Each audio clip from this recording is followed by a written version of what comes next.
บ่ได้จำเป็นไปตามวาสนาคนเฮาเกิดมาไผก็อยากล้ำอยากรวยแต่ชีวิตเฮาเฮ็ดหยัง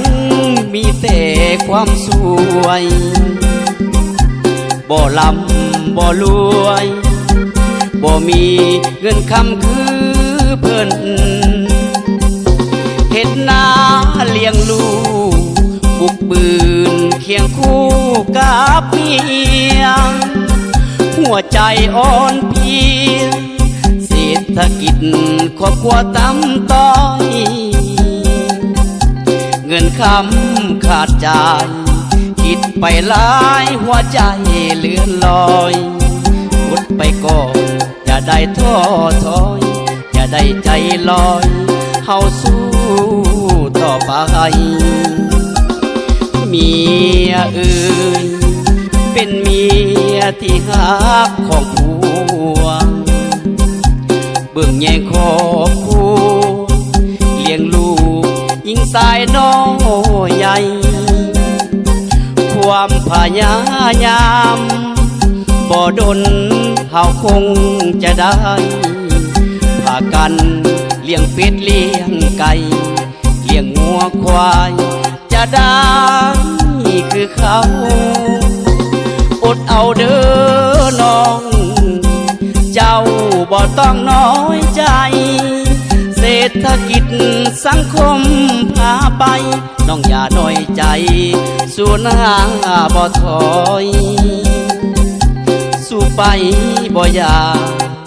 วันข้างหน้าคงมีถึงหอน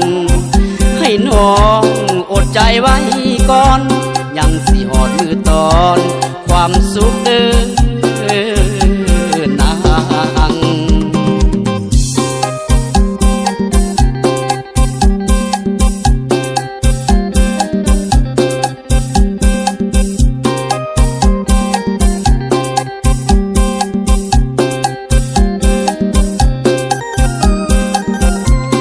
เมียเอ่ยเป็นเมียที่หักของผัวเบิ่งแย่งครอบครัวเลี้ยงลูกยิ่งสายน้อยใหญ่ความพยายามบ่ดนเฮาคงจะได้พากันเลี้ยงเป็ดเลี้ยงไก่เลี้ยงงัวควายจะได้คือเขาอดเอาเด้อน้องเจ้าบ่ต้องน้อยใจเศรษฐกิจสังคมพาไปน้องอย่าน้อยใจสู้หน้า